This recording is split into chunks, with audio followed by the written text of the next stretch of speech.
Yeah. Hey, do yo. Trophied up. Yeah.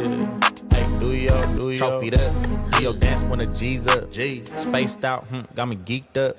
10 toes on the west. Can I beat us? You cannot. Shining every time they meet us. Rack 'em up. Since 96. Yeah. Been number one in LA. Something slight. That's the gist. Hello, everyone. Welcome to Talkin Galaxy. Today, I'm joined by a very special guest, Andrew, from, pardon my pronunciation here, but Nuestra Galaxia podcast. There it is. Yeah, Nuestra Galaxia Futbolera. That's our social. If you want to check out the podcast, though, with a couple of cool guys on the Clash of Cosmos. Okay. Yeah. Make sure you guys go over and follow him on social media. Show him some love. Very excited to have you on. We got a lot to talk about, a lot to get through. Since our last podcast, we've had 3 matches, I believe. So we definitely got some things to talk about. We got 2 4-0 results in a row, and one went our way and one went the other way. We'll talk about the good first. Oops, that is not supposed to be up. The good part here is that the LA Galaxy got a win and went through in Leagues Cup. Let me fix that. But the Galaxy obviously beat Santos Laguna 4-0 at home. We needed a win by 2 goals or more to advance to the next round. We ended up getting 4, which put us in 3rd place in the Leagues Cup. We'll just go over the teams quickly who are on to the quarterfinals. You got Toluca, Pachuca, Tigres, and Puebla in Mexico. And in MLS, you got Seattle, who topped the group, Miami, Galaxy, and Orlando, who finished 4th. We passed Portland, knocked them out, and Orlando are still in. But, oh, man, let's go over this game here. This was such an exciting game to watch in the stadium. You could tell this team feels so refreshed to play Leagues Cup. It's like we talked about it last podcast. It's like all of the sins of this year, all of the sacrifice, it's just washed away after the horrendous MLS season that we've had. So to break it down, first minute of this game, Joseph Paintsil scores. Just got off to an incredible start. And then it took until the 39th minute for us to score our second. And then you're like, okay, this is where you need to be, but you want one more goal. You want one more goal for security. And right before halftime, we got Maya Yoshida with the header. Interesting thing is that after the halftime whistle blew, there was 2 red cards for Santos Laguna. They ended up playing with 9 men in the second half. And you could kind of see that the Galaxy just eased it. They eased it in the second half because they knew that, with 9 men, they weren't really going to be much of a threat. You got Nascimento, who ended up scoring to make it 4-0 in the 74th minute. But just an incredible performance from the Galaxy. What did you see from this game? Yeah, so definitely a lot of positives to take away. But I feel like before I want to dive into that, it's just you have to acknowledge the context that this is against a pretty bad team in Mexico. Santos Laguna haven't been historically good for the past couple of years. This past couple of seasons have been difficult for them as well. So you have to acknowledge that we played against a bad team, and we played against a bad team which played for 45 minutes with 9 men. That aside, Mauricio Cuevas masterclass. It was his game. It felt like he was on it, like you mentioned, from that very first minute, whipping in another great assist like he had done in the game before, immediately getting an assist. I counted he put in another 5-6 crosses before we ended up making that second goal. Similar situation, another assist from him. He was just so effective, spamming that cross, that whipped the ball in. It's just, you could call him an assist merchant, a cross merchant, but it's some of the most effective play we've seen probably from a Galaxy player all season. Really, really brilliant stuff from him.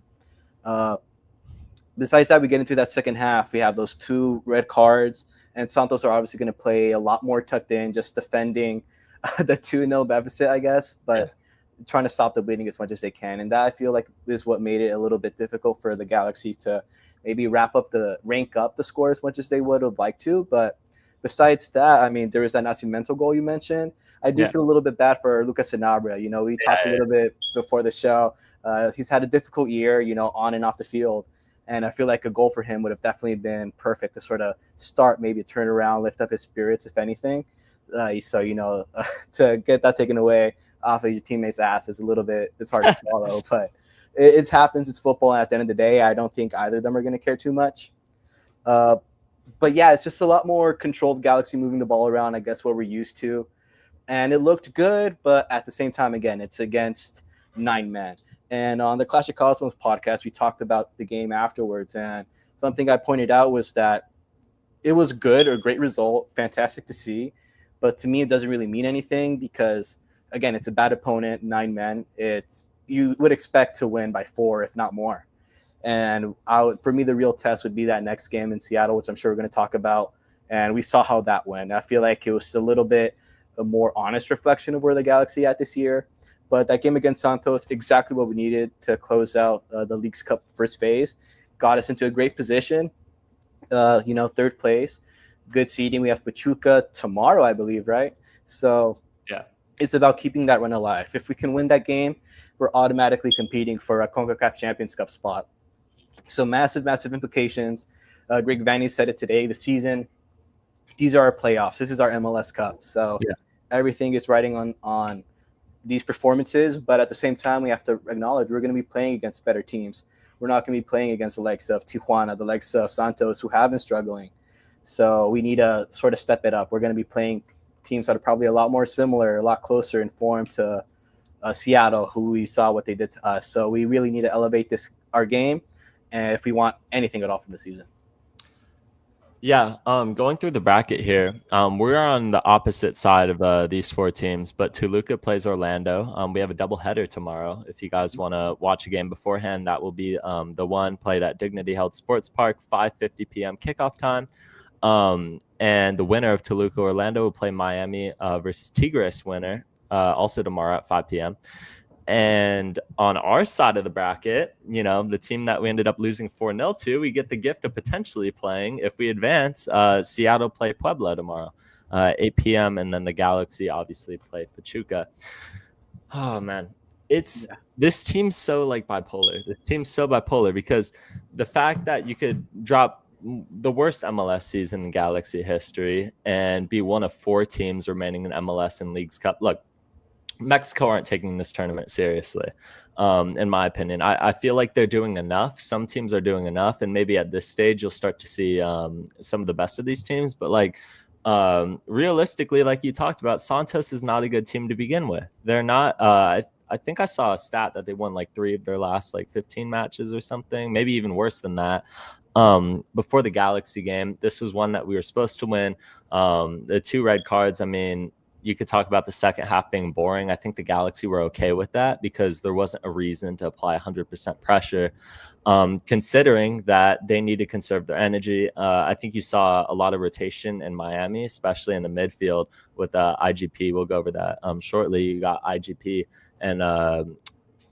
and Winder starting in the midfield against Miami. I think reflected that we are all in Leagues Cup. The lineup here in the Santos game was Novak Mitrovic in net, Julian Ade left back, Maya Yoshida alongside Amiro Garces at center back, Cuevas right back, Diego Fagundes, Edwin Cerrillo, and I believe that would be Marco Royce in the midfield with a front 3 of Nascimento, Peck, and Paintsill.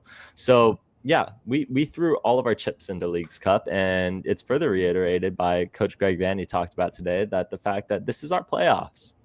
This is all we have left in the 2025 campaign besides that Campeones Cup final is this. I mean, you look at the standings right now, the maximum we can get is 40 points. That's not going to get you in. I'm sorry. It's not going to get you into a play-in spot. And by the way, we got to give it up. This team's given you nothing to prove that we're going to even win out. And if you look at our schedule for the rest of the season, I don't know if we get more points than the 2017 Galaxy. In fact, I don't think we do because they had 32 and we have 16 right now. So the 2017 Galaxy had double the amount of points that we have. And I also saw another thing where the 2020 Galaxy, who played 4 less games than this Galaxy team, had more points. I believe they had 22 points through 22 games or something like that. It was really bad, but we have less. So it just speaks to how historically bad this Galaxy team is. But Leagues Cup, you get, in my opinion, you get the CONCACAF spot and you get the heck out of this year. You get the CONCACAF spot, you thank the Lord that there's not relegation, and you move on to 2026. We are the beneficiaries of a no relegation system in MLS this year because, oh man, I think heads would have rolled by this point if there was relegation and the Galaxy were impending on it. I think Greg Vanny, I think a lot of people would have got the sack at this point that are going to be able to be here next year. But yeah, Santos game, man, a lot to celebrate in this one, and I was just really excited to see a dominant performance, and I hope it continues against Pachuca tomorrow. We'll go over that Pachuca preview. I don't watch Liga MX. I just knew that Santos were bad, but I understand that Pachuca are levels better. So yeah, should be an interesting one. We'll move on now to some additional news. We'll move into the transfer window here. We got some news about well, first of all, it's almost deadline. It's almost transfer deadline, and the Galaxy will not be making any moves for player acquisitions. And I specify player there because we will need an international spot. I think the Galaxy will likely forward 2026 allocation money to make up. Right now, we have 9 international spots and 11 international players. That's why you've seen Gino Vivi. I think they're just going to loan him down to Ventura County or find a solution, probably loan him down and find a solution in the winter. But right now, it looks like Gino Vivi will play the rest of the season for Ventura County, but you still need that spot to register Ricky. And where we're going to get that from, I think we'll trade. I think we're going to wait as long as physically possible until the very last second so we could get a good price. I think the Galaxy want to pay as little as possible in 2026 allocation money. But when it comes to player moves, there's nothing. And I don't think there should be anything for the rest of this season because we're not competing. We're not competing like that to constitute bringing in a new player and potentially setting yourself up in a little worse spot for 2026. And quite frankly, we have $0 in allocation money. So we don't have much of a choice. But what are your thoughts on this? Yeah, I feel like you nailed it. It's a really difficult situation that we've put ourselves in. You've seen this echoed online all the time, but the LA Galaxy sold their souls for last year's Cup. And, we sold a lot more than our souls. We generally, gave up every single thing that we have for this year. Yeah, it's a tough situation. Bringing anybody in does feel pointless. Not only that we're not competing, but what would really help us. I feel like we're screaming for, definitely Sanka replacement is going to be the biggest thing. I feel like on everybody's mind when a lot of people see him in the lineup, it's just, it just makes you nervous. He's not a confidence instilling player. He's definitely not a Maya Yoshida. And to think that the bar is Maya Yoshida, I think he's been fantastic. He's our captain, does really, really well. But to be counting on him as our number one is just not the best position you want to be in. It's the same issue that the Galaxy have had for years now, just needing some defensive solidity, a proper center back pairing. We're starting to get that a little bit with Emiro Garces, but it feels like he's the future. We need a plan to transition post Sanka and post pretty soon Yoshida as well. So those are moves that I think are going to be on the top of Volkuntz's list, but at the same time, we look at the goal scoring record. Our midfield is also, emerging. We have lots of young talents there, but probably still needs someone to supplement, right now. Edwin Cerrillo, you think maybe Ricky Puig is going to be that player? He is definitely going to feel like a new signing come next year, but it does feel like it's the same holes that we've been talking about for a couple of years now. Defense, midfield, we have our DPs, but we think of also these offers that have come in for players like Gabriel Peck from Spain. I believe it was Raul Oviedo. I might be wrong. Yeah. But the Spanish La Liga team mid-table came in for him. He rejected them wanting to stay, maybe keeping in mind the project, thinking that he's probably going to have a tough time in a mid-table Spanish team. But those are your players who are going to be moving at some point as well. That's just a truth of the MLS. 2-3 years, you're starting to look at like a legend status player, someone who's been there for a while. So there's a lot of changes upcoming in the future. Yeah, it's an interesting situation. This transfer window, it was a wash essentially, but I think we got to keep your eyes on the next couple of windows. I wrote an article early on in the year talking a little bit about the moves of Sanabria the moves of Winder, explaining why I feel we are getting these guys in to have them learn the MLS, learn Vanny's system, so that in a couple years' time they'll be ready to be part of another championship-winning team. When you look at this timeline of Ricky Puig's salary, his contract runs out in 27, Vanny's in 28. It looks like there's a project based around those two. And when you bring in these younger players now, you think by 26, by 27, they're going to be ready to contribute. So, I coined it 7 and 27. I do feel like that's the plan. The front office knew that 2025 was going to be a wash. 2026, I think it's going to be a building year. 2027, I think is going to be a year that we're really at a place to compete for all of those titles. So watch this space. It's going to be very, very interesting. But right now we're just in the dead season, we're no man's land where nothing is happening. But that doesn't mean that we can't do anything. And it's a really, really go time for Kuntz and Vanny to show that they can be a proper recruiting team. We saw they had hits in the middle of that 2023 season, started 2024, but they've had a couple of duds this year for 2025. Whether that's because they're planning for the future and not necessarily immediate impact is one thing, but it's going to be go time for them to show us that they can make good signings who are going to make this team better now. Yeah. I think the fact that you won a championship last year, you give these guys so much grace because they've proven that they could bring in the right pieces. And kind of going through the corner of the Galaxy Discord, I peeped their Discord a few times. Kind of the sentiment that right now, I think that the Galaxy understand that they forwarded everything last year and they pushed all their chips and they're like, hey, we see a championship window right now. We see a championship window and we will take the expense of suffering in 2025 if it means that we can have a team that puts a 6-star on our badge, and the Galaxy realized that and they went out and they signed Marco Royce to a 3-year contract. And I love Royce, but 3 years is a bit excessive when you look at the fact that he has a huge injury history, but it was a piece that pushed you over the line last year. I know a lot of people can debate that, but in my opinion, I don't think we win MLS Cup without that momentum shifting of the Royce signing. It brought the best out of Ricky Puig. You could tell that guy just wanted to impress him every single time he stepped on the pitch with them. And ultimately, I think the understanding from the Galaxy front office is drastically different from the fans' understanding because the Galaxy front office, maybe obviously not 3 wins through 26 games, but I think they knew that this year was going to be a down year. I think they understood that they had very limited. The thing is when you have such limited space to operate within allocation money wise, you got to get your signings perfect. You got to get every single signing that you make absolutely to a T to compete again.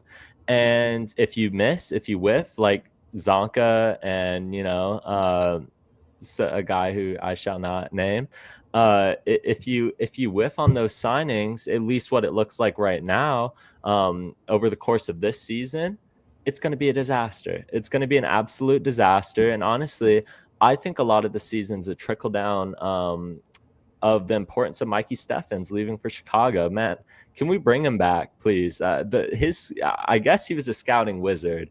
But some of these signings didn't look terrible on paper. You could watch podcasts from February, even January when we first started. We were praising some of these signings, especially, I think Zonka is one that, I know he's a bit older, and the fact that all of the fans of his former club were like, yo, like this guy's a bum, should probably give you a good indication. But fans aren't always right. It's usually a good indication, but they're not always right. Lucas Sanabria, I was very high on him. I was very high on him because when you look at it on paper, he played for the Uruguay national team at like the age of 20. Very few players are able to do that, play for such, a prestigious nation at that age. But you look at it a bit more in depth and you realize that we signed a number 6 to play the 8, and that's going to be a huge transition. Losing Mark Delgado, this is what my thought process is right now, honestly. I think that, the Galaxy really, next year, I want to see huge improvement from this team. I want, and maybe I'm crazy, but I've had this take before, is the fact that I think we can compete for MLS Cup in 2026. That being said, I have a few concerns, and my concerns dwindle down to two things. One, there's some existing contracts. I feel like 11 free agents next year. That will give you a lot of cap space to operate within. But there are some players that are under contract next year that I'm not quite sure should still be under contract. That I think maybe they are staying one more year past what they should. I think as much as I love Maya Yoshida, him making 500, almost 600K, which is a pay cut than what he made last year, and that's the bargain you make to sign him on a lower contract. Is like, hey, we'll give you one more year though. I think that contract's gonna be looking to be a difficult one, but Zonka making 600K next year when he's been, and I will say, I thought he was fine in the Leagues Cup. I thought he's had a good Leagues Cup campaign. Honestly, he's looked pretty solid. The Seattle game's completely different, but point being is that I really think that next year we have some existing contracts that we have to deal with well. And the second thing is, we really got to prove that our scouting's up to par again. We really have to prove that, hey, this was a fluke. This was a fluke transfer window. You just got it wrong, and it's okay. Will Kuntz has had a year now to prepare. He's had, well, by the time it's the offseason, he would have had a year to prepare for what 2026 is going to completely look like. It's time to get going. It's time for the Galaxy to be contenders again. And I want to see this more in like a Seattle way. The Galaxy, their goal should be to be another Seattle, where you're always consistently competing towards the top of Major League Soccer. Maybe not the loudest team, but you're always competing. You're playing in conference finals, MLS Cups. You're always up there, and not where it's like 1 year win MLS Cup, next year wooden spoon. These highs and lows, because you can't sustain that. That's not how you build a sustainable football club. It's just not. We got very fortunate last year that the stars aligned, but there's no guarantee that it will next year. But I want to see us compete again. Yeah, I think it's really interesting that you use Seattle as an example. We just hired, I'm looking up his name now, Ravi Ramineni.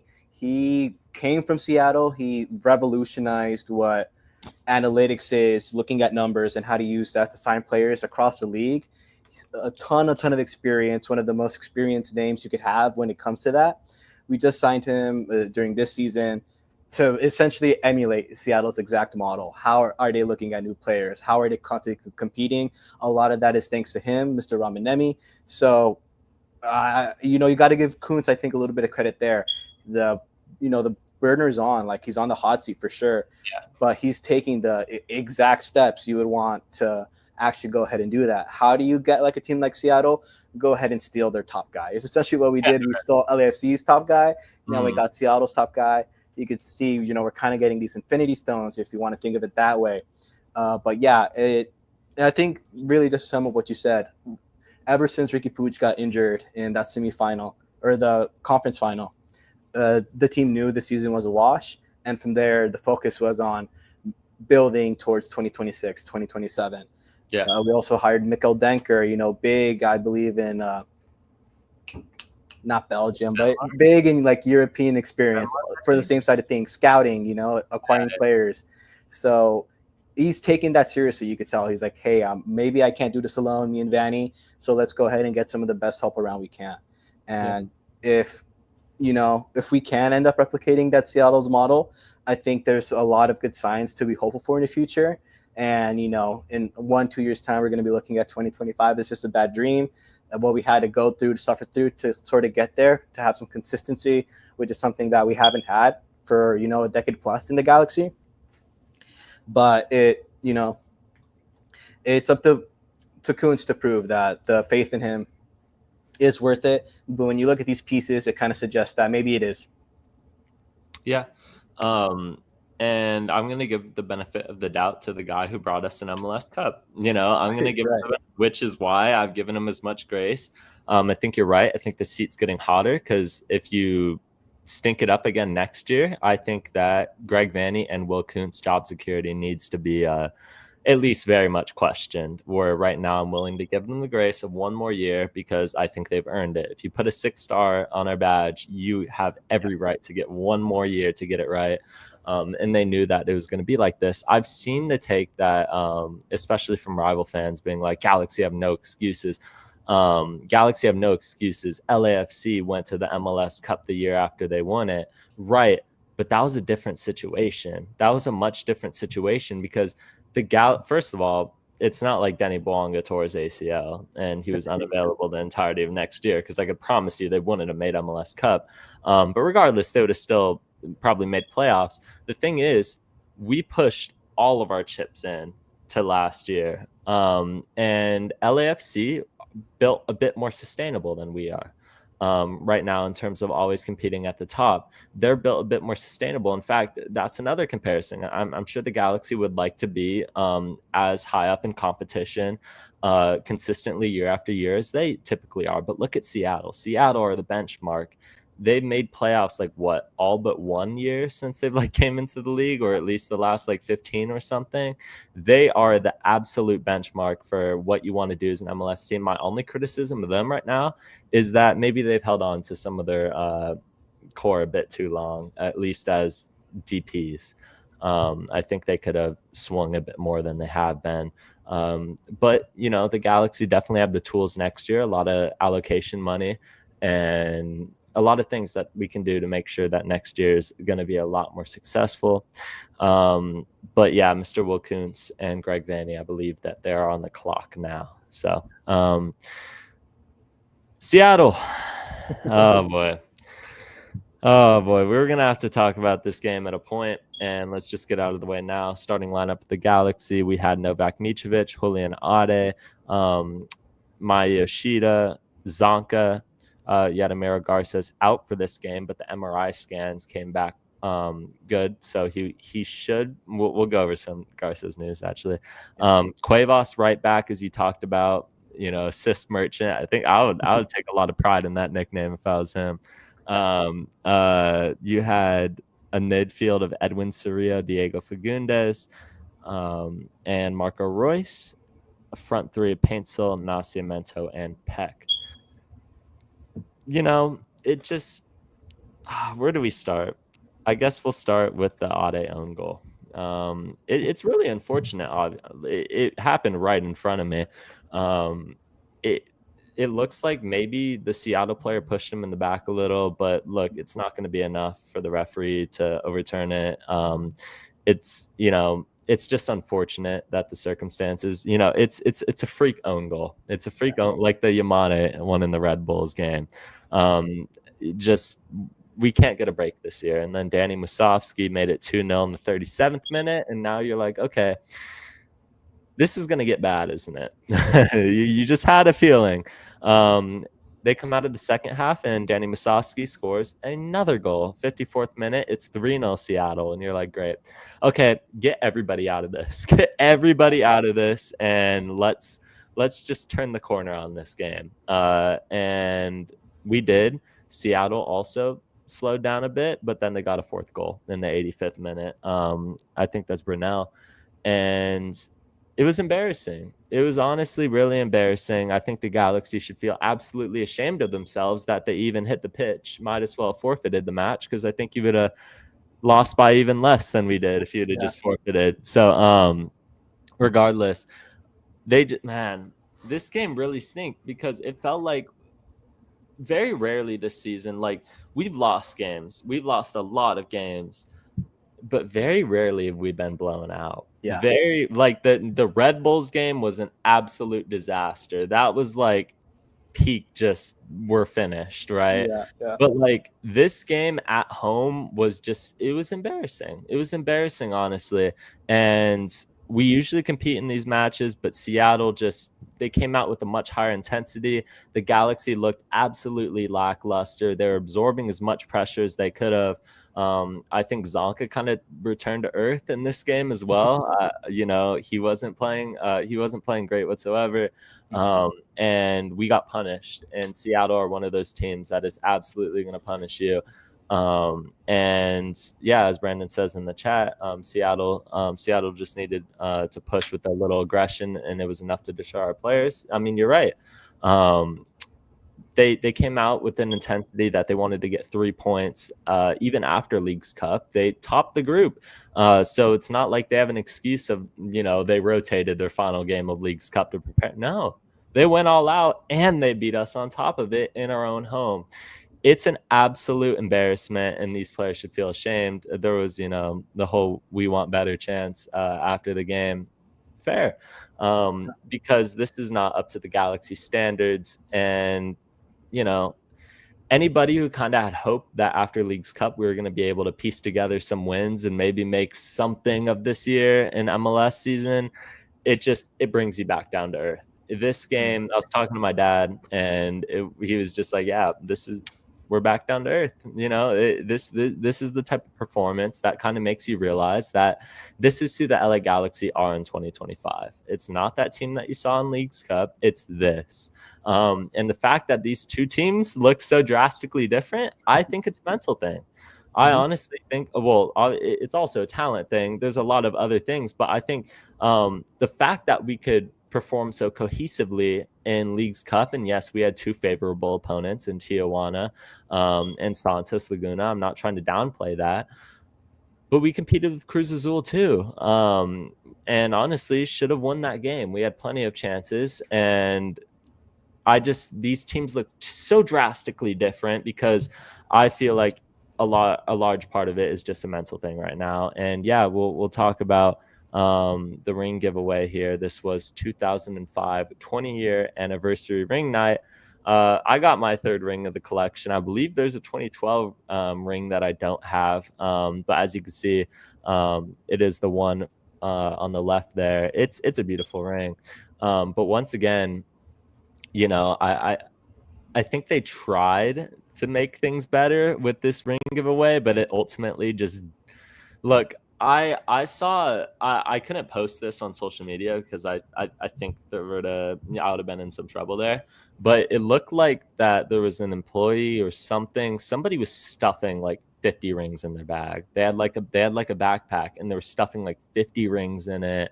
And by the way, that happened for the 2024 night. People were stuffing rings in their bag, and there was people cutting the line. I saw a lot. There was a ton of people cutting the line, and the fact that season ticket members got in first. I'm a season ticket member. That's how I got my ring. But there were people who arrived probably before me that weren't season ticket members that didn't get the ring. So I would feel really, really annoyed if I was somebody who showed up that early and I didn't get a ring. And in fact, that happened to me for the 2024 night. But that is something I've already went on enough of a rant about. Did you get your ring? No, so I've been in Virginia for about a month or so, Okay. I haven't been able to actually go to a game. But Right. yeah, seeing the handling of the giveaways has been interesting, to say the least. Yeah. Man, it's just it feels like we kind of whiff on every one of these. Look, I know it's probably more expensive, but I think there's a better way to do it where you just make more rings.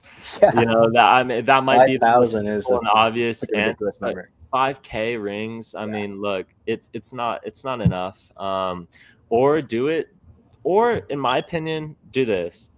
Give all the season ticket members their rings, because first of all, I will say that I think the season ticket member benefits in general have went down a lot throughout the years.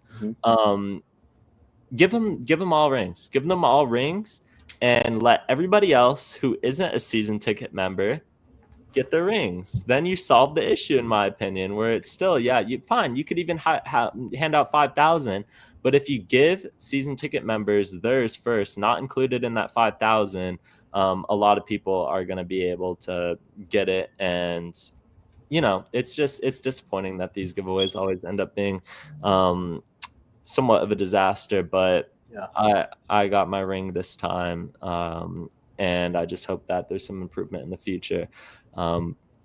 But yeah, I know people like Worship LA Galaxy was talking about, the disaster of the ring giveaway, and I saw people cutting the lines. We also had discounted concession prices before kickoff, which was cool. I got a bunch. I almost never buy anything from the stadium, but this game I was like, come on, like $3 popcorn and hot dog and soda. It's like you kind of have to.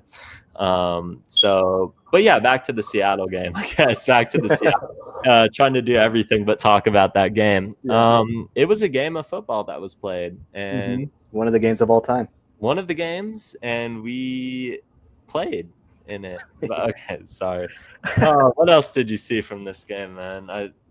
Yeah, no, I mean, you said it all. I feel like we're lucky to not have gone 7-0 because, Seattle are a team who's shown they can do that really, really recently. Yeah. But yeah, like I mentioned earlier, the games against Santos, the games against Tijuana, I took them. I was grateful for them. We needed these victories for the state of the team, just the confidence, everything to get through to League's Cup, which is really, our all or nothing right now. Yeah. But you saw those and you understood that it didn't really mean anything because of the level of competition that we had. For me, that test of, what is Galaxy, post halfway through the season, it was always going to be Seattle. Really, really, top class opponent. And if we could show something against them, which we have earlier on in the season, we've competed and, threatened to beat a lot of the better teams in the league. I think about Vancouver early on in the season when they were super, super hot, probably the best team in the league. We walked away, I believe, with a point from there. If not, we should have. We competed at the least. Yeah, there was that late goal, right? Brian White, I believe. But we competed against a very, very good team. And to your point earlier, we haven't really been blown out this season. We haven't really been so far out of games. It feels like every game that we have lost, we've either done to ourselves or, we're right there. And it's just a little bit unlucky. The team is just a little bit better than us. But again, it's just margins at that point. And that's football. It's a game of moments. You could talk all day about little things that can have changed the games. But we're there. We're competing, which looked like a decent enough sign. But this game against Seattle was just the complete opposite. We were never in it, it felt like. We never really showed up. Yeah, I mean, beside nothing really much more to say about that. Then you think of like the giveaway. It feels like the club is rotting a little bit from top to bottom. And, we followed it up with another game, which I'm sure we'll talk about as well, which is a little bit difficult. But yeah, it was just awful. It sucks not having been in the stadium for a little bit. It's one of my favorite things to go watch, cover games, talk to the players. But if anything, it's good I didn't have to face them then. I can't even imagine what I would have wanted to ask. Yeah, no, I mean, this team's cursed right now. 3 wins through 26 games is ridiculous. The fact that it's this bad, I could have never predicted. And if anyone in the front office thought it was going to be this bad, I think I would have wanted their brain checked earlier this year. I'm just, it's stunning how bad this Galaxy team is. It's hard to even break down this game on a tactical level because it was just terrible. It was just awful, man. Like, there's not even much more you could say than Seattle were just completely the better team first through 90th minute. There was not any point in this game where the Galaxy looked like they were threatening to Seattle or could have potentially caused any danger.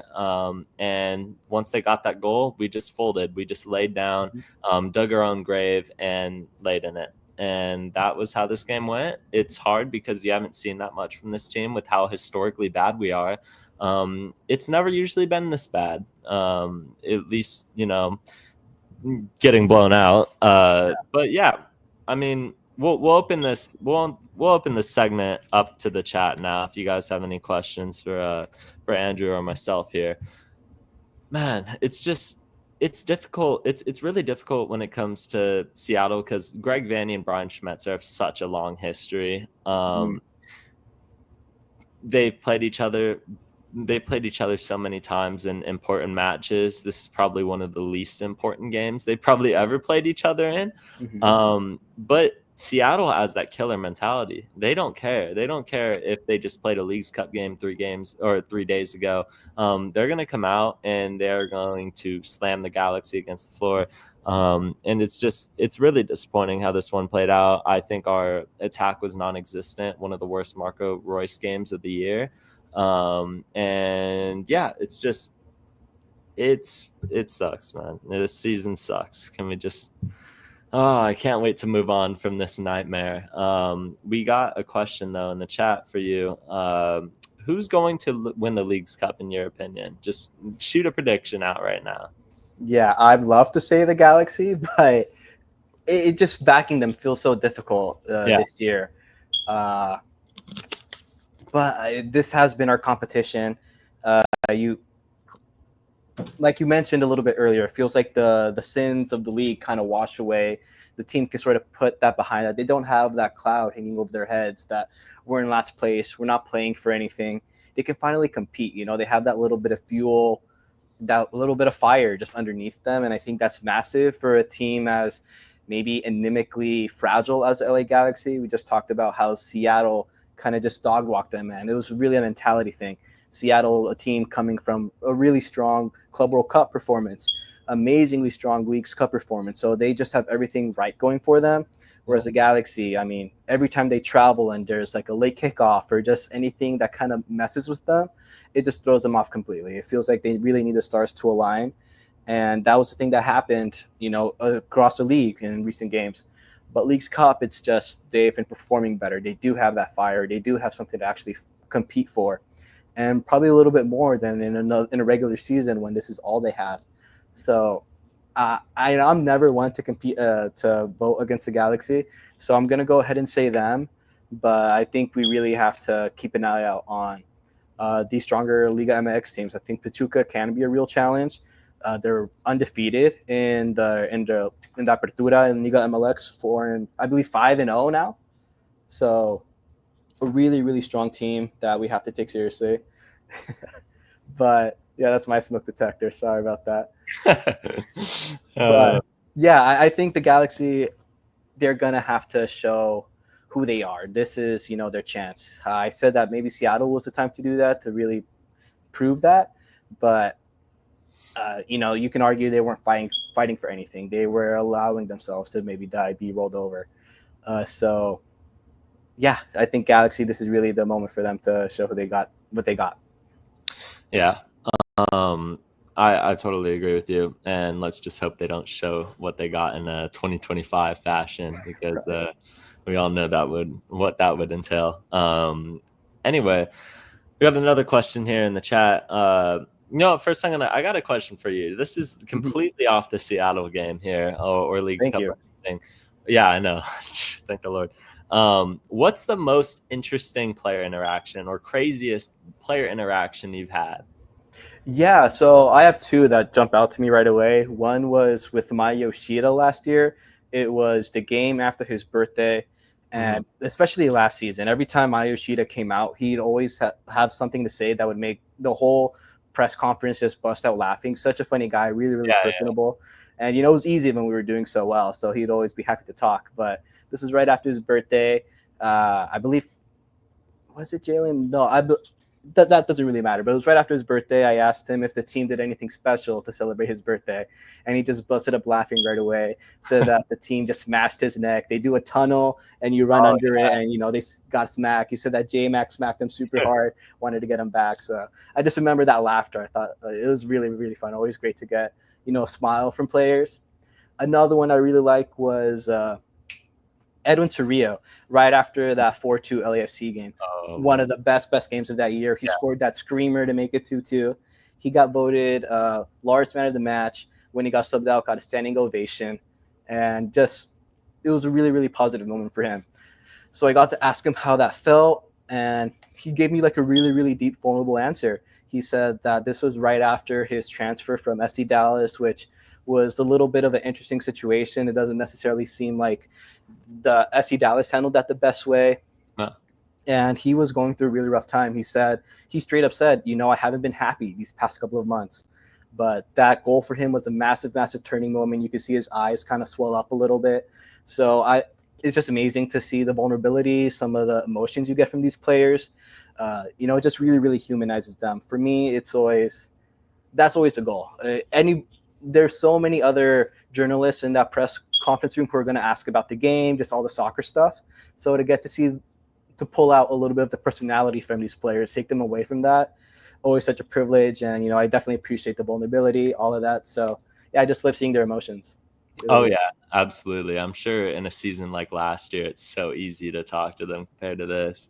And kind of seeing which guys step up this year, I think is more telling than anything, because how easy is it, like in a season like last, to step up there and talk about how great everything's going? Because, man, the only real down we had last year was that decision day game against Houston. That was the only time where it's like, yeah, like this is really bad. But it felt like other than that, we were just rolling. We were absolutely trouncing teams, putting on a show. It was like Showtime Galaxy last year. So yeah, how easy is it to go up and be like, have a good time? But this year, seeing some of the players step up, I think is even more important, because who can step up in a season where you have 3 wins through 26 games? Who's going to be that guy? I think shows the real leadership in this team. And Maya Yoshida, yeah, he's like unintentionally funny. He reminds me of like kind of how like Nikola Jokic can just be so unintentionally funny without even trying. Both of them just have that absolute charisma there. So that's hilarious, because I can imagine John McCarthy slapping the crap out of them. I've seen some of those. I've seen a tunnel video somewhere for the birthday parties. And one thing last year I feel like was so much different is the fact that the players would bond like off the pitch, like everything aside. I haven't seen much of that this year. I've seen maybe Nascimento and Peck hang out a lot. It seems like Peck's taking him under his wing, which is really nice to see. I think it's been a bit down when it comes to, other players just hanging out, because they'll usually always post that on social media. I feel like very rarely have you seen that this year, but last year there were, it seemed like everyone got along very great. But yeah, I think the team chemistry they had was so different, and the pure emotion from Edwin Cerrillo and that kind of how raw you got him. It's just FC Dallas, that time was really difficult for him, and he always felt like he should be a starter, and he came into the Galaxy with that mentality. Nobody expected him to start over Bergman, and I know an injury ended up paving the way for him, but even when Bergman was back, Edwin Cerrillo was the guy. And he really took that spot and ran with it, because he was like, I want to be the guy for the Galaxy. And in fact, I think Edwin Cerrillo gets a lot of unnecessary hate. I feel like this year in particular. Last year, a lot of people loved him. But this year, I mean, I get it. This team's really, really bad, but I would have a list full of players before Edwin Cerrillo. I would put some blame on these performances, but I feel like he's covered so much ground in the midfield, and he really needs that partner in a double pivot that he hasn't gotten, which means that he has to carry a lot of the workload. He has to be the workhorse. And I think he's done as good as he can in that role. And the only time I've really seen him struggle or have stinkers is when he doesn't have a proper, number 8 next to him. Ever since Mark Delgado left, I think there's been a hole in that number 8 spot. And I think he thrives so much off of Mark Delgado that he was able to just focus specifically on his task. Right now, it feels like he's having to cover 2 roles. Especially when you put Diego Fagundes alongside Marco Reus in the midfield. Those are like 2 attacking midfielders, basically. So Cerrillo's tasked with everything defensively when it comes to covering that ground. So that's I love Edwin Cerrillo. I got his jersey. I loved his game. I still do. And I think he gets a lot of unnecessary hate. But we got a question from Brandon. Would you play an injured Yoshida over Zonka tomorrow? Garza starting is a no-brainer. That's an interesting one. And me, a lot of the time I'd play Yoshida over someone like maybe Christian Ramirez in the 9 role. You'll see at the end of games, just my Yoshida rushing up the pitch, being that target man in the box. And for a lot of games, for one reason or another, he's the most threatening looking player. So I feel like Maya Yoshida just offers so much. Also, when, you think of his defensive, his organization, his skills, I feel like really, you think of Zonka, who's also a super experienced player, has played at the top level, but he hasn't, I think, added too much to that back line. Whereas my Yoshida, he makes the players around him better. He organizes them.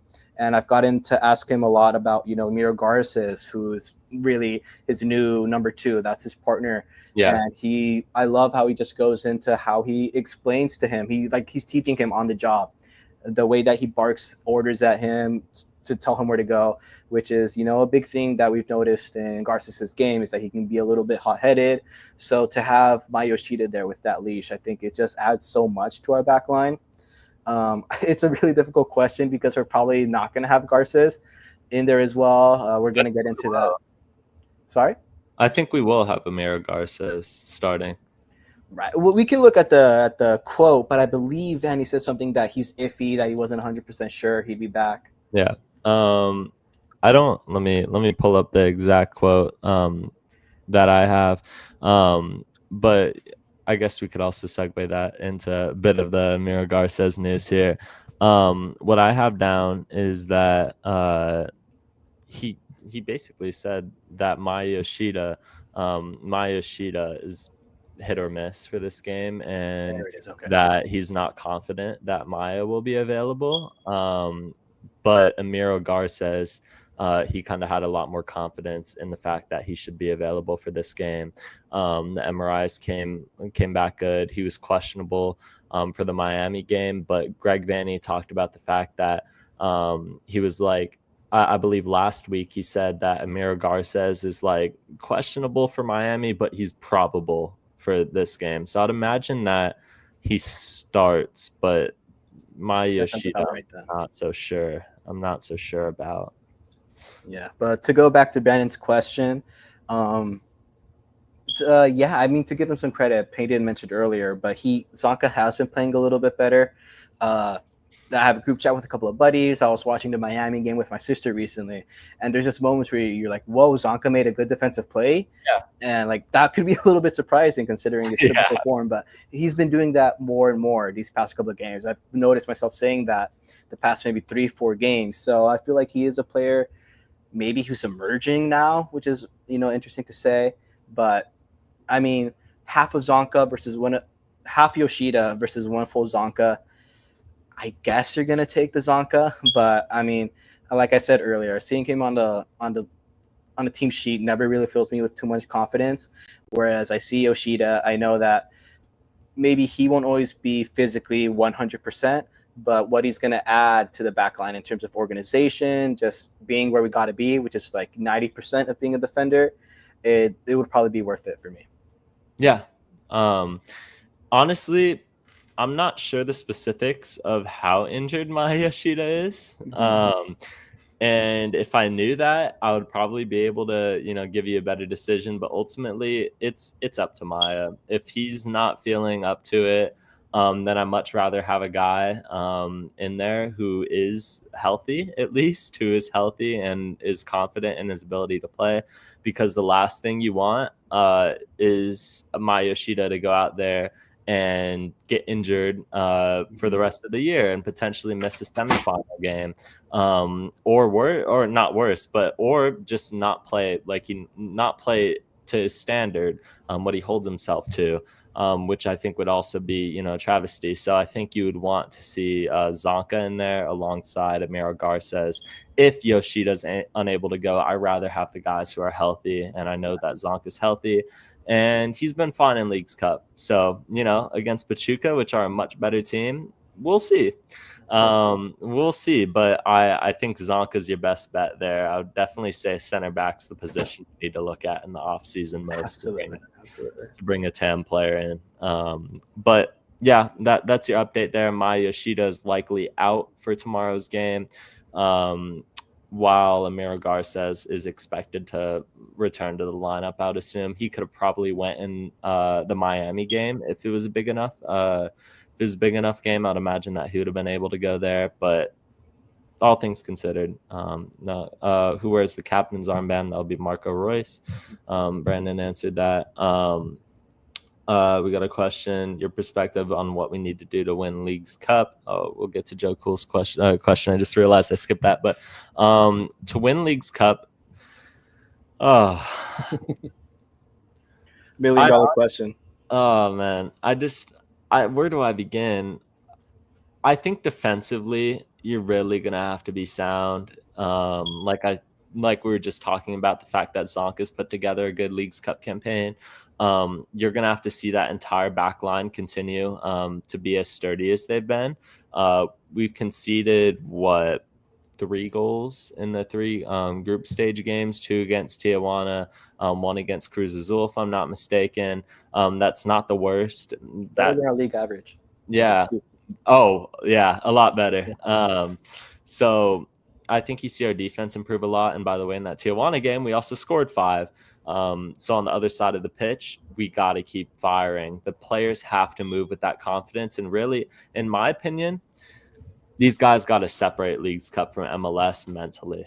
Mentally, they have to be in a different headspace. The fact that Greg Vanny's been talking about all week that this is our playoffs. This is what our season comes down to. We're putting our chips in 2025 into this basket. And if that's the case, you're going to have to play with playoff intensity. You're going to have to play like it's do or die. And for these players in a season like this, and we've gotten a lot of people's takes on this, and I wanted to have your take on this. If we win Leagues Cup this year, would you consider it a quote unquote successful season? And let's say that we win Leagues Cup and Campeones Cup. Yeah. So really, really interesting question. But for me, you just got to separate it. You look at Leagues Cup and you look at the MLS regular season. I don't think with the MLS season being as bad as it's been, you can call anything a success this year. It's just historically bad. Like there's no way to overstate how bad this year has been. So to have something else kind of just erase all of that, it's just not going to happen. It's not possible. If we won maybe the Club World Cup, that might be something I think. Hell yeah, that was a good season. Oh yeah. But Leagues Cup, it's just not going to do it for me. Even if we do win it, if we do get CONCACAF Championship qualification, that's a major bright spot. But because of the implications for 2026 and beyond that, we win CONCACAF Champions Cup, we have space in the Club World Cup, which is massive for the Galaxy. It would really put them back on the world stage. You could argue that we should have been there last year, but we just weren't. Absolutely. And maybe that's a good thing. We would have been absolutely annihilated, I think, this year. So it's just the implications that come in the future, which is why Leagues Cup is so important. It's not necessarily that it's going to change this year. It's just something that we have to do if we want to keep being a serious club. If we're not in these international competitions, we're not back. We're not the LA Galaxy. So it's something we have to do, but it's not going to save our year. Yeah, no, I mean, I think you're right. CONCACAF has to be something that you get out of this year. You don't have to win the tournament. You don't have to be a finalist. If you get that 3rd place spot, you qualify for CONCACAF Champions Cup. You saw Colorado get one last year. They were in CONCACAF to start this season. It's so important, and it'll make the off season a little less long if you're able to start playing competitive matches in early February. You wouldn't have that bye like we got this year, but you would probably play a lesser opponent. I would gladly take CONCACAF because, like you said, to be a serious club, and honestly, I think if we had that 2024 team in CONCACAF, oh man, we might have won that final against Cruz Azul, or at least gotten there at the very minimum if we didn't get food poison. I think the Galaxy would have competed so hard with last year's team in that. And maybe that's a criticism of MLS, is the fact that you wonder why you can't win CONCACAF. And you have the defending champions, the champions of your nation, completely dismantled after they won MLS Cup. So, criticism of MLS. But I would say that if you end with 2 trophies regardless, I would call it a successful season. But, I still think there needs to be that next step next year. Successful with an asterisk, maybe. Exactly, right. So I think you're right on that. But we got a question from Joe 13 Cool in the chat. When Ricky returns, or if this season, do we play him with Royce or in place of Royce? Who's in the midfield with Ricky? Really, really interesting question. I feel like the easy answer is to look at 2024, sort of those last maybe 10-ish games when Royce was there. We saw that partnership kind of begin to emerge, and it's really, really good. But for me, it's something that's not really necessary. And when we're dealing with somebody as injury prone as Royce, although to be fair, I do want to take a little bit of a detour. He's been super available this year, I think. I've been Yeah. really, really surprised, impressed with how available he is. Availability is the best ability, and that was the biggest question mark when it came to the Marco Royce signing.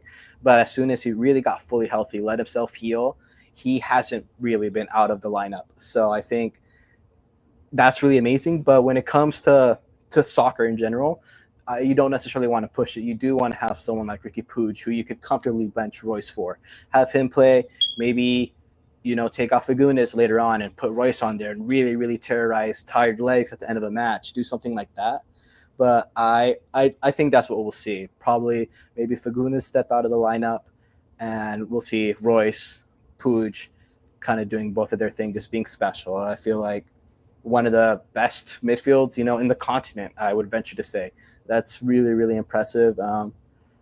So yeah, it'll be interesting. I can't wait for Puig to return. I feel like we're all in that same boat, but I think we're going to see something like that. Either them partnering up like we saw at the end of 2024, or we have either Rouge, either Puig, either Royce. Yeah.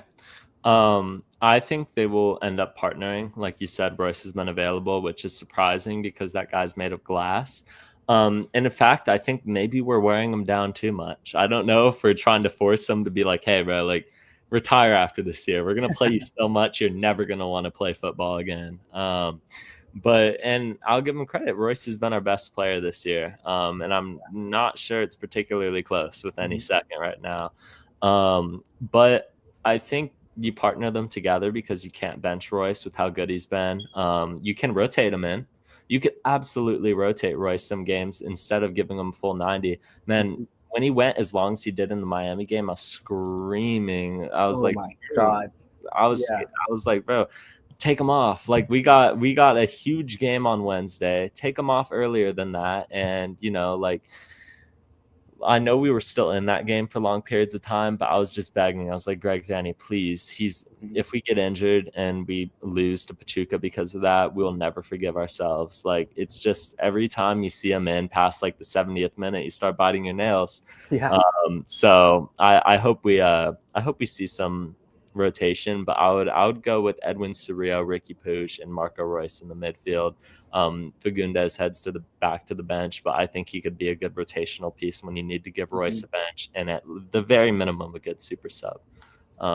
Good question though. There we got the Miami game. Let's go over the Inter Miami game. Man, this is one that I came into with no real hope. Both of our center backs were out for this game, Amiro Garces and Maya Yoshida. There was some rumblings of maybe Zavaleta and Zonka ball. Oh, that would have been peak 2025 if you had both of them starting at center back.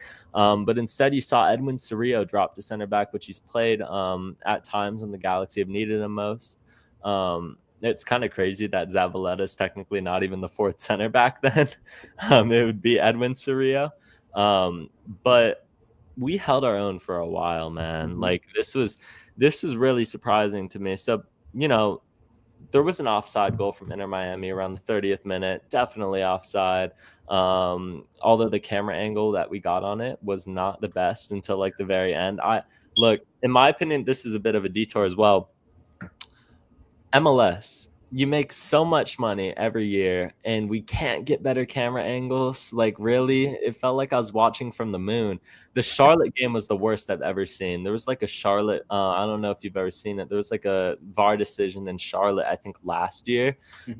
And the referee was going to VAR and they legitimately, you could see like the buildings in Charlotte around the stadium. Not exaggerating one bit. It was in the sky. I was like, yo, what are we looking at? Like, what are we looking at here, man? Like, this is ridiculous. But it was a bad camera angle, but from what I saw, he did look offside. But almost a shame. That goal was such a beauty. That yeah, first one. Almost absolutely. not the Jordi Alba one. Oh yeah, that Suarez back heel on Yeah. the offside one was nasty, but not the Jordi Alba one, because our back line looks so lost. It looked so lost when you had Miki Amane playing right back and keep him on.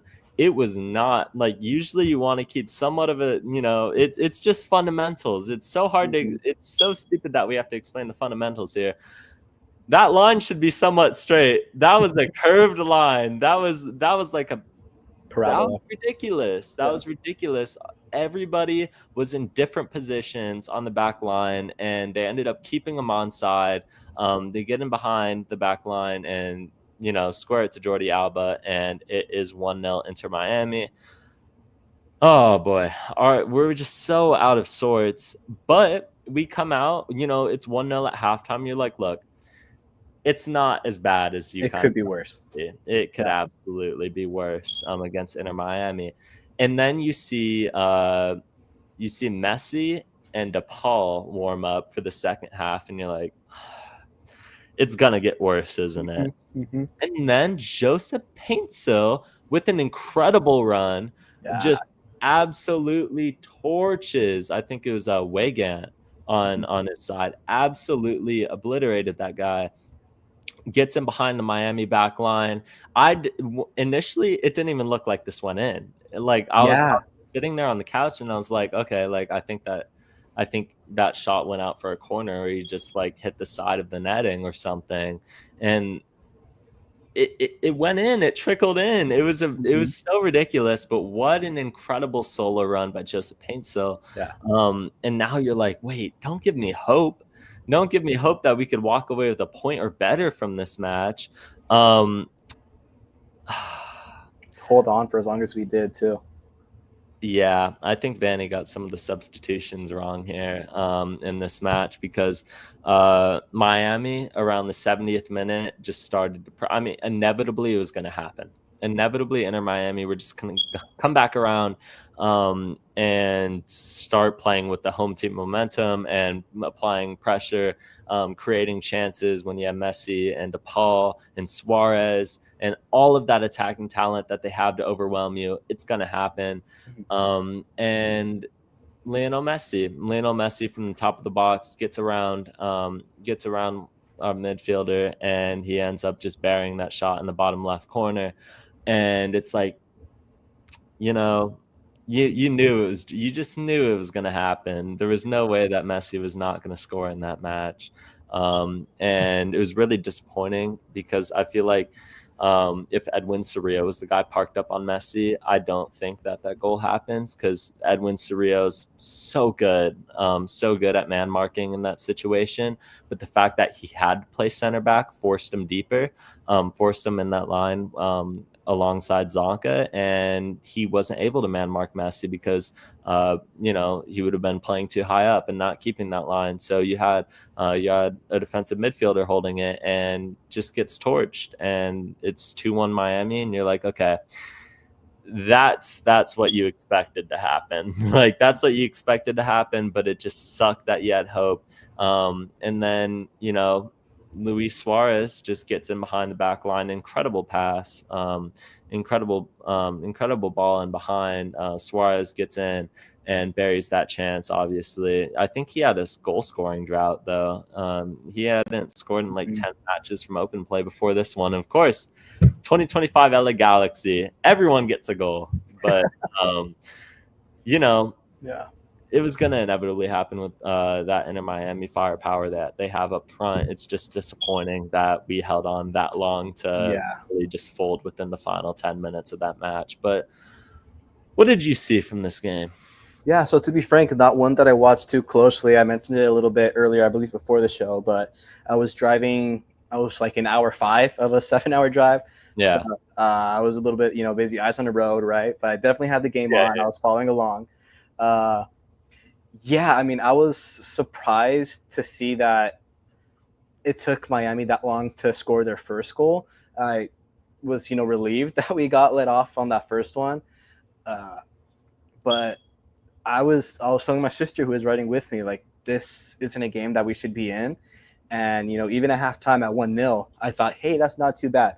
Like we said, it really could be worse, and it felt like there was something there for us.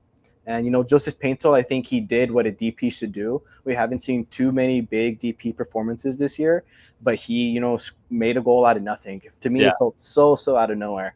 And for a while, that was enough to secure us a point. That was like, okay, amazing. But you think about the other DPs and the team behind him, Marco Royce, just not necessarily delivering. Making something for Royce, for Peck, for Paintsel, just to count on maybe a fluke goal, you could almost describe it as. Fantastic run from Paintsel, but super just out of nowhere. You need the rest of the team to be creating something as well. Besides that, I don't think we would have had anything in that game, anything of note. I don't know how many chances we had in that game, how many shots, but I know that Miami made a ton against us. So, oh yeah, that's for sure. It was a rout, when you think of it that way. I think Mikovic had, another good game. He's been in some pretty special form, I think, but it's just Lionel Messi, Luis Suarez, and a back line that isn't, necessarily as resolute. When you have a CDM in center back who did well, I think had a really good performance, but it's just a not ideal situation. 9.9 times out of 10 with those three up front for Miami and our back four, we're going to see what we saw. Yeah. Another situation where, like the Seattle game, like we're lucky it wasn't worse, but it's another one that you kind of have to shake off, put that behind you, and focus on what's going on tomorrow. But it really just ultimately killed us in the league. I believe before that there was that stat floating around: Galaxy have 1% or less than 1% chance of making playoffs. It's probably a lot lower than that now. Oh yeah, killed us, but it's not really surprising. We knew that. We've been dead for about a couple months now at this point. Yeah. So it's just forget the league. It's really what it is. We should have forgotten about it a long time ago and focus on what we got. Yeah. If you want to hear the most LA Galaxy stat ever, 74% possession went to LA in this game, which is the most I've seen all year. Is that true? Yeah, 74% possession, 0.2 XG. 5 shots, 3 on target. Miami, 26% possession, 28 shots, 8 on target, 3 expected, pretty much 2.7 expected goals. 13-2 corners. Wow. So that's we have ridiculous. Possession. That is so crazy. We have possession of the ball, and we just don't know what to do with it, apparently, because it doesn't matter if you possess the ball. You don't win the game in the stat sheet. You don't win the game in the stat sheet. You don't win by possession. It doesn't matter if this game proves anything. It's that possession does not matter if it's not meaningful. And this game was not meaningful because if you look at it, Paintsel is the only real chance I remember in this game. Yeah. Thank God he took it at least. Yeah. But it doesn't change anything at the end of the day. It doesn't. And Inter Miami just obliterated us on the counterattack. And why not? Why not when that back line was as disoriented as it was, to just take full advantage of it? And they did that. It really proves that this game could have been much worse. I think just the way that they dominated this one. And I think if Messi and DePaul are starting from the get-go, that it's probably a lot worse. Yeah, but fortunately enough, it wasn't. And the Galaxy still end up losing. We still end up losing, but like you said, we could only cap out at 40 points anyway, which is not going to be enough for a play-in spot. So whatever playoff chances we have, I was looking at it. I believe if we lose the next 2 games, if the LA Galaxy lose the next 2 games and San Jose wins 1, then the Galaxy are officially eliminated. So it could be 2 more losses before this season is extinguished on an MLS level, basically. But it was inevitable. It was inevitable. And the fact that by that game where we have our second loss, we could be eliminated by the end of August. And the season runs through December, but regular season October. So, really speaks volumes to this team. San Jose could also miss playoffs for sure. But yeah, the Galaxy, 16 points, negative 26 goal differential. Yeah, I believe if we average 2 goals conceded a game for the rest of the year, which is pretty on par, which is Exactly on definitely par, yeah. probable, then it will be the worst defensive, the most goals conceded in Galaxy history, coming off of that 2023 season, when all we were talking about is how many goals that back line conceded and how that literally scarred Jonathan Bond. So, it's atrocious. 29 goals for isn't much better, though, for sure. Um, so it's just a complete meltdown from the LA Galaxy late in the Miami game. But the fact that they competed, I think should more so, like Brandon was talking about, be a concern for Inter Miami, is the fact that the 2025 LA Galaxy held on for as long as we did. I think Mascherano probably needs to look at some things if they want to compete for MLS Cup this year. I don't believe that he is a great coach, honestly. I just think he has a lot of talented pieces around him. I was a bit surprised that Tata Martino ended up leaving. I know they didn't get the job done, but I don't think he's staying in MLS, but that is a top coaching prospect, I believe. That Miami team has some things to work out, and for us, it's just like, okay, on to the next loss. But right now, we got Gabriel Peck news, and I guess LA Galaxy news generally, is the fact that in this Inter Miami game, another kind of thing on top of how bad the season's been going, is the fact that Gabriel Peck and other unnamed Galaxy players, food poisoning. They got food poisoning. And my only thought was a comment in my post here is the fact that Jersey Mike's, I believe it. What is one meal they all share in common? For sure, we know. It's the Jersey Mike's on the plane. And look, I don't know what they put in those subs. I don't know if the guy making them was an Inter Miami fan or a Messi fan, whatever it may be. I'm not here to start conspiracies. I'm here to tell you that, yeah, I pray for the bathrooms of Inter Miami Stadium, because that is the reason why Gabriel Peck got subbed out as early as he did in this match. It's probably not a terrible thing to give him rotation. I hope he's good right now, to make sure that the Pachuca game he doesn't have to get subbed out of early anyway. But it's unfortunate, food poisoning. However, I will say it's not an excuse. I posted this. I posted this on social media, and it reached, the LAFC fan base, because they're always lurking on the Galaxy stuff. The LAFC fans were like, "Oh, another excuse for Carson," or whatever. And it's just like, well, nowhere in that post did it say it was an excuse. It's simply the facts, is that there was food poisoning, and it's unfortunate, and I hope the players are doing better. But certainly I think we lose that game either way. And I don't know if anybody can take away from that I'm blaming the whole 2025 season on food poisoning, because we were out of the playoffs well before this Miami game, that we were never going to win it. Anyway, we were never going to win it. Gabriel Peck hasn't been performing to his standards, at least this season, so I don't think having him off of the field was too much of a difference, because he just hasn't been what he was last year. But I hope the other players, along with Gabriel Peck, do get better. But do you think the food poisoning had any play in this game, or any part in this, or what's your thought? I mean, I'm sure it has to, like, just on a human level. I'm sure you've played soccer, and having to play with bubble guts is one of the worst feelings ever. Running to the bathroom at halftime or before the game. If you played soccer, you've gone through it. So it really does mess with you. Like, you're not thinking about the game, you're thinking about not shitting your pants. So it can't, you're maybe not extending your legs, for as long as a stride as you might, or it's going for that slide tackle, whatever it might be. It's just in the back of your mind. So it's impossible for it not to. But at the end of the day, why is he playing? It's a comically bad situation in a comically bad year. And I love Jersey Mike's too, which is a shock.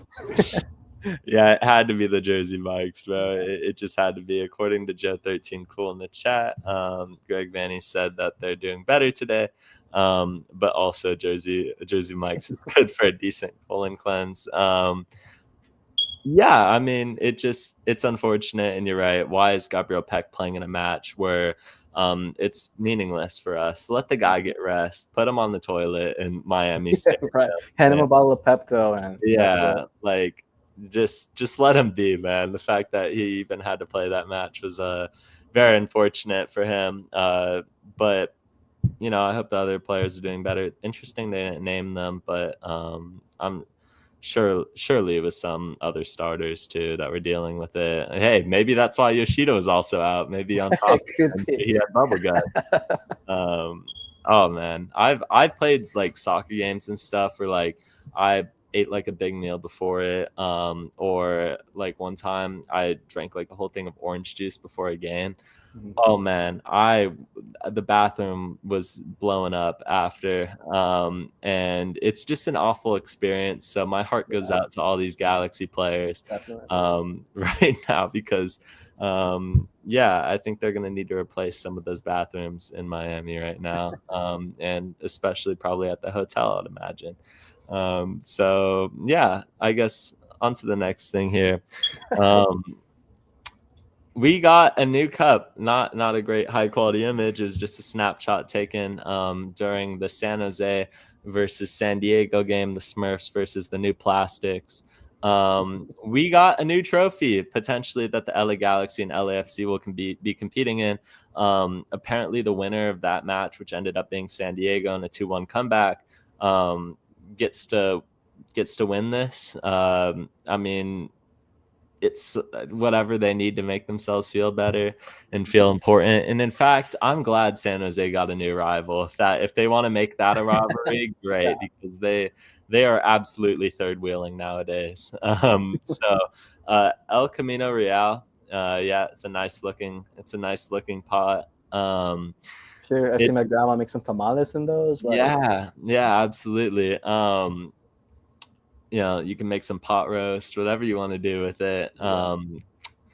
Look, I'm all for it. I don't care. Honestly, it's like not this year though. Not this year. Not this year. We could do it next year though. San Diego, San Jose, hit us up next year.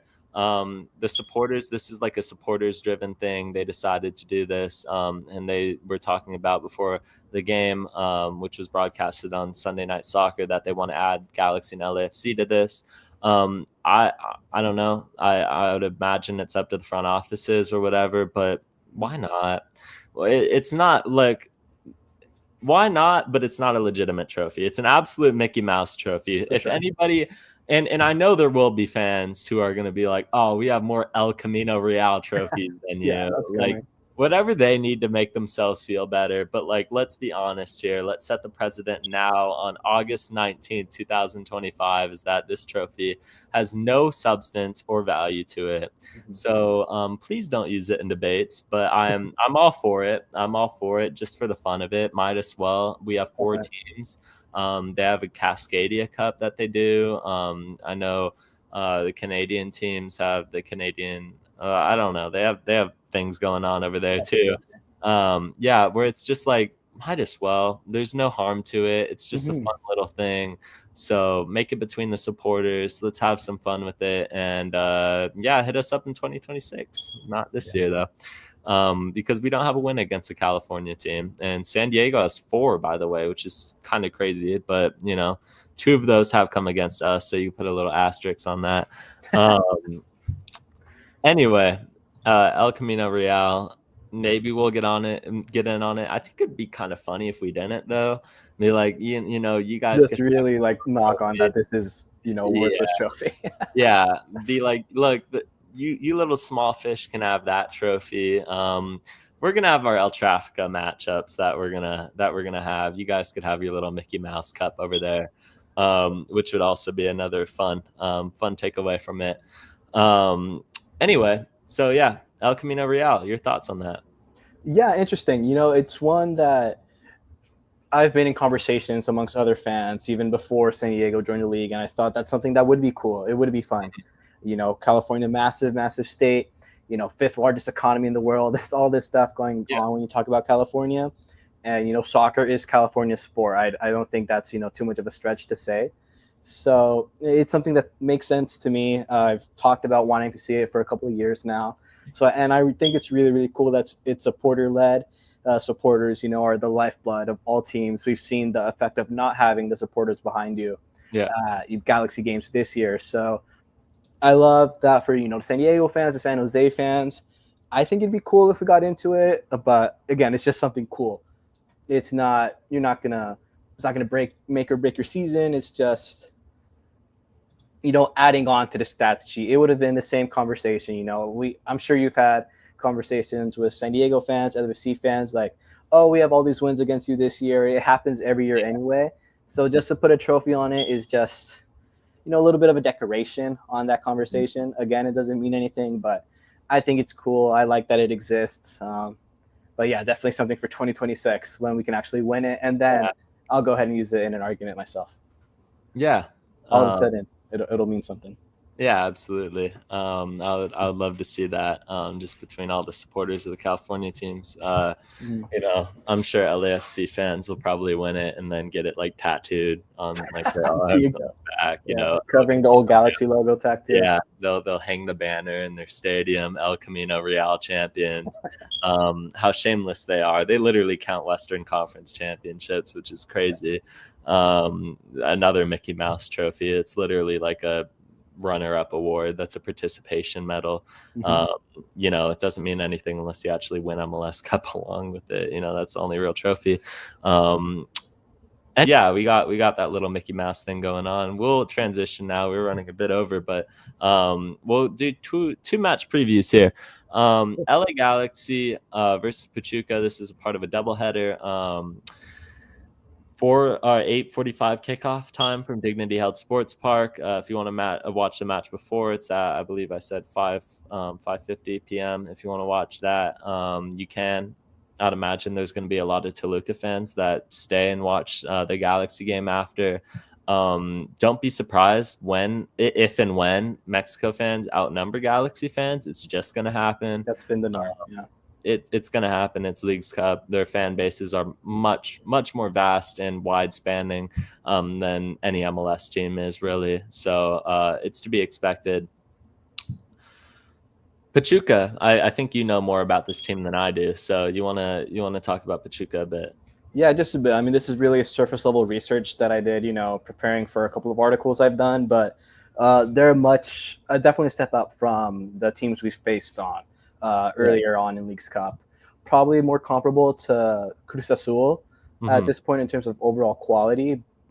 But I mean, the recent form, they're the strongest team in Mexico right now. I mentioned it a little earlier, but 5 wins and 5 in the Apertura so far against some really solid teams as well.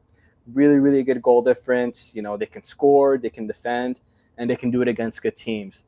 They had you could compare their run in the group stage to ours, where it's a bit of a mixed bag, but overall pretty solid. Yeah. And they're definitely contenders. I think everybody at this stage you got to take seriously. And Pachuca, it's going to be – I talked about Seattle being the test earlier on, but maybe not as much because it's the MLS, which is, is a shame, but it doesn't really mean anything to us anymore. This is our test. Greg Vanny said it. This is our playoffs. This is our MLS Cup. If we have anything left to fight for, to be proud of, they're going to show it here. So it's just massive, massive, massive. We talked about the implications with CONCACAF Champions Cup, Club World Cup potentially. So it's a game that you have to win, and it's a team that is going to do everything to make sure you don't. So this, is a final. Every Leagues Cup game for us is a final. To quote, I believe Zidane, this is a final. Yeah. So it's just one that you have to show up for.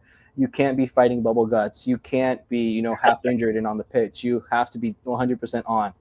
And you have to understand that there's so much riding, that the credibility moving on in this club, it rides on this game. If, let's say, we get knocked out, we're not in CONCACAF Champions Cup, and let's say next year, we struggle to ramp things up, all of a sudden the conversation and narrative is going to be 2024 was a fluke.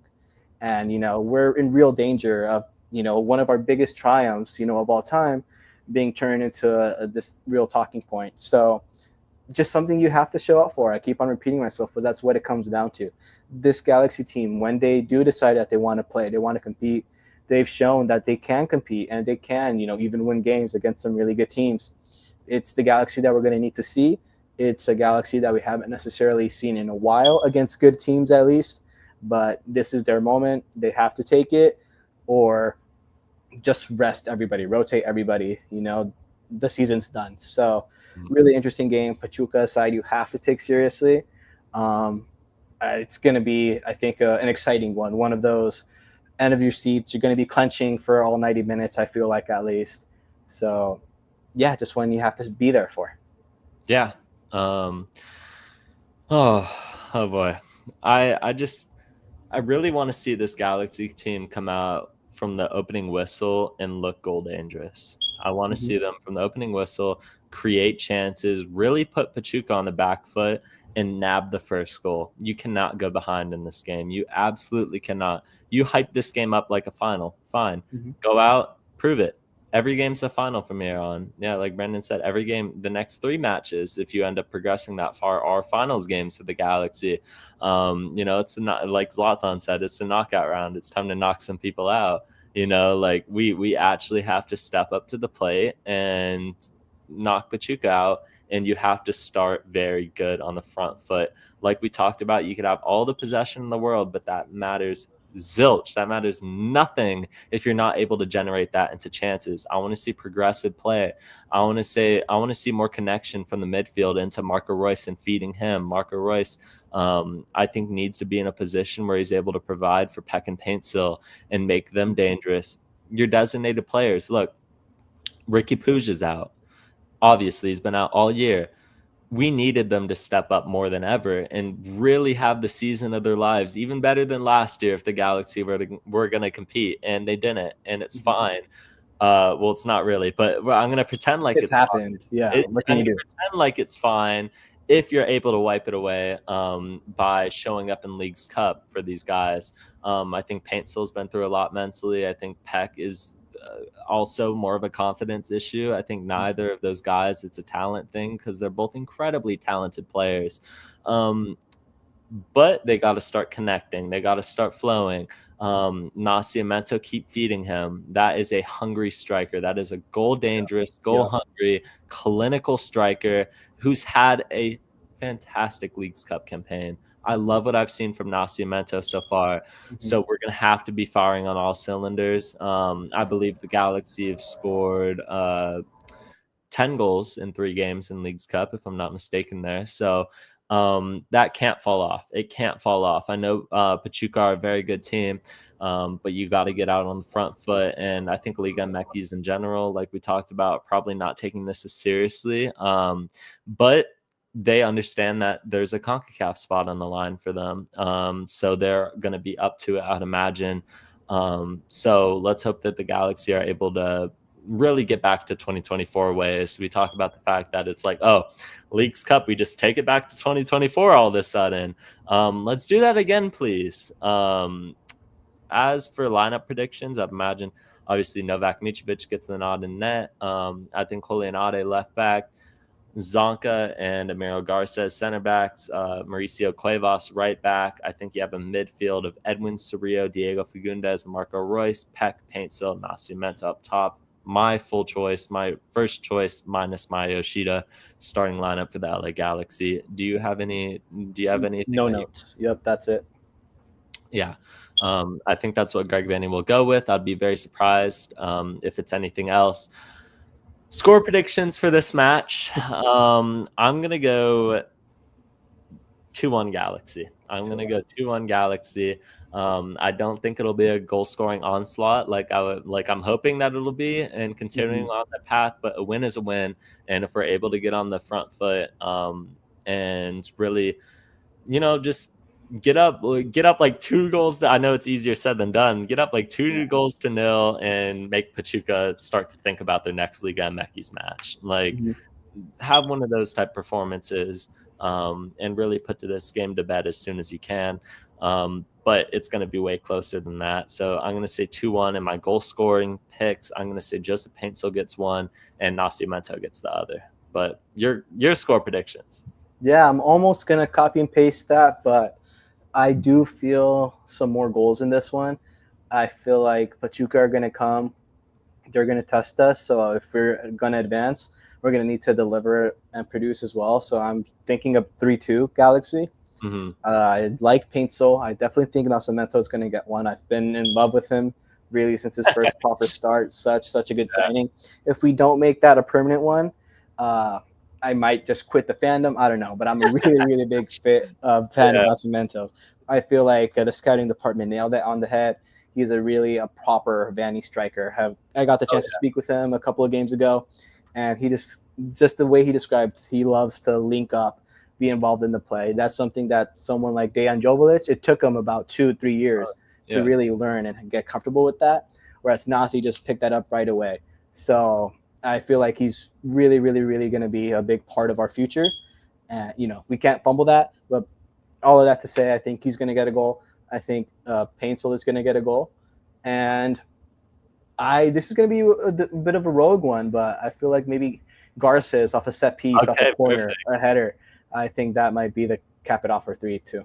We love a rogue prediction on this podcast. I like it a lot. I think your Nascimento praise is extremely warranted. I was a bit skeptical on that signing actually when it first came in, because I was like, this guy doesn't really have a goal scoring pedigree, which obviously you're not going to get that all the time from a U22 striker. But even Dejan Joveljic had like 18 goals in Australia, I think it was, maybe Austria, before he came to the LA Galaxy. So I was like, this guy still has a lot to work on, I think, in polishing his finishing, but I've been very impressed. And man, I cannot wait to see Ricky and Nascimento more than any two players on this team. I can't wait to see Ricky and Nascimento, because I think he will absolutely feed. So I would keep him at the right price, I think, for next year. That's a good U22 player to have. And I think he'll just break out so badly next year with Ricky. Next match we got here, so we both have them advancing. The Galaxy would then play the winner of, as we talked about, not here, but Seattle. I'm very happy that we didn't get the side of the bracket that has Inter Miami, Toluca. I'm so glad that we didn't have to play Toluca, because I think it would have ended here. I think if we have to play them, they are a better team than the LA Galaxy. That goes without saying. So I think, I think they would have ended us, but I think Pachuca is a bit more beatable. But they're both good teams, so not trying to downplay either one.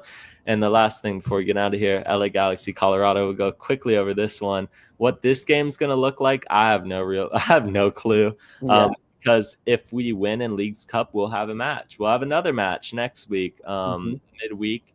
So I would assume that we rotate in this one, but for the sake of reason, I'm gonna throw out a lineup of Novak Mitrovic, Julian Ade, Amiro Garces, Zonka again. I think if Yoshida's back and we're advanced in Leagues Cup, he'll probably come off the bench in this game to get him ready to start Leagues Cup. Cuevas right back. I think you'll see Parente. I think you'll see Parente. Winder was okay in last match. He wasn't that, he wasn't anything special. I'm still waiting to see his potential. But I think you'll see IGP, Marco Reus, and Diego Fagundes in the midfield, and a front three of, I think it's just going to be our classic front three, Peck, Paintsil, and Nascimento, as long as Peck, takes his Pepto-Bismol. I think he'll be good to go 90 in this one, and we'll forward it to next match. Any changes there? I do feel like it's interesting that we don't have either of Sanabria or Cirillo more in that lineup. I don't know if we've had that at all this year, having neither one of them. I actually forgot Cirillo. I don't think I listed him. Him for Fagundes is yeah. But I don't think it's that improbable. I feel like we've been rotating in the league for good reason, especially if we are alive in Leagues Cup.